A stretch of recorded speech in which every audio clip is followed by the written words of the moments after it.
जी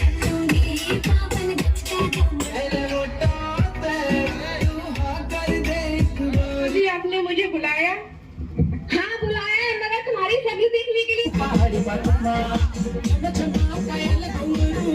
guys good morning, एक आपस से नई वीडियो में स्वागत है। गाइज आप लोग कैसे, आशा करता हूँ बढ़िया होंगे दोस्तों। फाइनली हम भी अच्छे हैं। आज है गाइज 26 जनवरी, हैप्पी रिपब्लिक डे सभी भाई को मेरी तरफ से। और अभी निकल रहे हैं गाइज हम सनराइज पब्लिक स्कूल में, वहाँ पे प्रोग्राम होता है हैप्पी रिपब्लिक डे पे। तो दिखाएंगे आप लोग को प्रोग्राम का नज़ारा और हम भी देखेंगे, आप सभी को दिखाएंगे। चलो इसी के साथ ब्लॉग को करते हैं कंटिन्यू।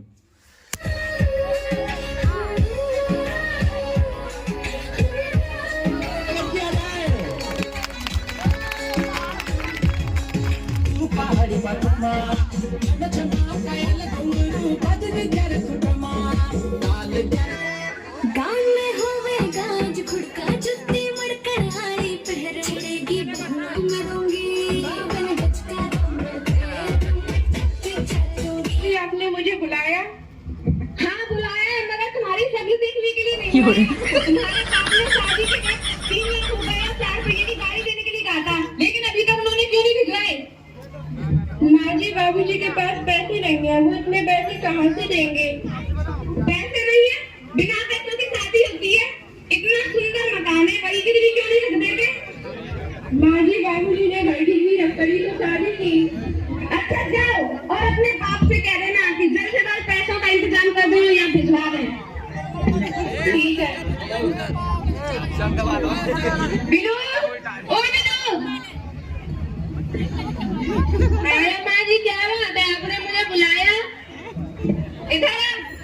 तुझे पता है तेरे ससुराल वालों ने अभी तक दहेज के पैसे नहीं भिजवाए? वो सब तो आप ठीक कह रही हो माँ जी, लेकिन आप चिंता मत करो, मैं चुटकी में वाले दहेज के पैसे भिजवा लूंगा। ठीक है बेटा जाओ।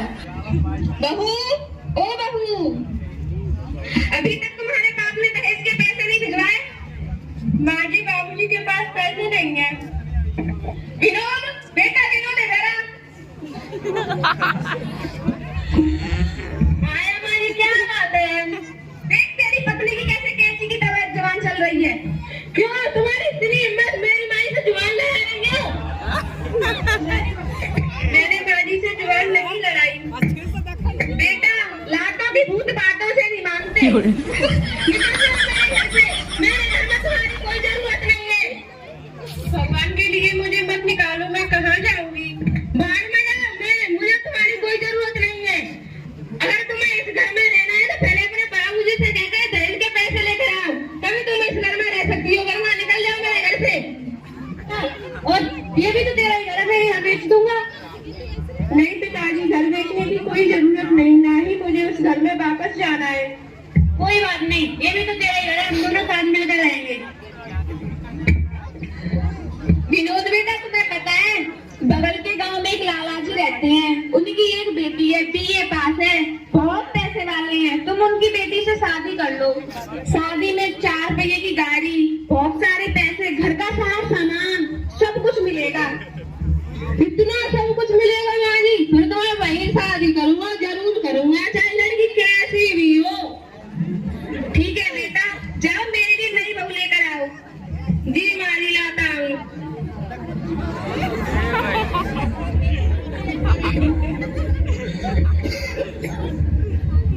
माँ जी मैं आपके लिए नई बहू लेकर आया हूँ। आई बेटा, आरती की थाल लेकर आ रही हूँ।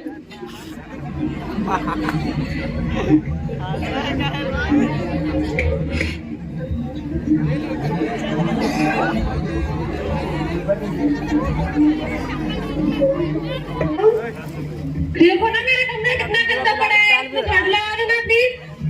लेकिन ये तो तुम्हारा काम है ना, तुम करो, मैं क्यों करूंगी? मैंने अपने डैडी के घर कभी भी झाड़ू नहीं लगाया है, इतने सारे लोग तो सग लेते हैं, मैं यहाँ पे झाड़ू लगाऊंगी, मेरे डैडी यहाँ पे झाड़ू लगाने मिल जाए मुझे। ठीक है तुम आई माँ जी यहाँ झाड़ू लगा रही हो, तुम बगीचे में घूम रही हो, ये सब काम तो तुम्हारा है ना। मेरे डैडी ने इतना सारा दहेज देकर दिया, झाड़ू लगाने के लिए, मैं जो चाहूँ आपसे करवा सकती हूँ, हट जाओ मेरे रास्ते से। क्या करूँ बेटा, मैं अब मैं जीवन में कभी भी दहेज के बारे में बात नहीं करूंगी, मुझे माफ कर दे और मुझे मेरी पहली वाली बहू के पास ले चल। जी माँ जी, अगर वो नहीं आई तो मैं उसे मना लूंगी। जी माँ जी, चलते हैं। समधी जी राम राम। राम राम समधी जी, राम राम। अबे यहाँ पे क्या लेने आई हो? हम अपनी बहू को ले जाने आए हैं। यहाँ पर आपकी कोई बहू नहीं रहती, सिर्फ यहाँ पर मेरी बेटी रहती है, जो कि आपने दहेज के कारण निकाल दी थी अपने घर से।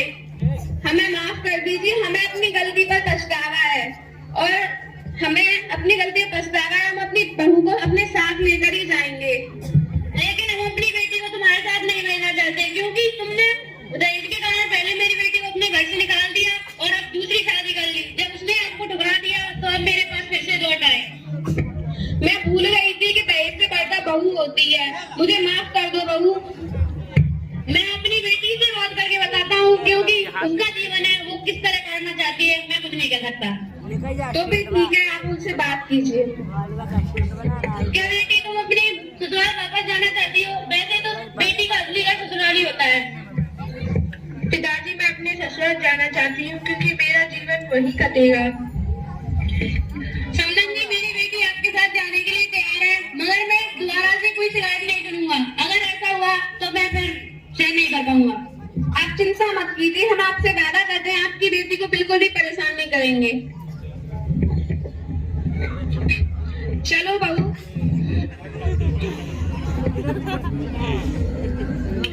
उन दहेज के ठेकेदारों के लिए मैं एक पंक्ति गाना चाहती हूँ। तुम्हें अकल कब आएगी, ये दहेज की बीमारी भारत से किस दिन जाएगी।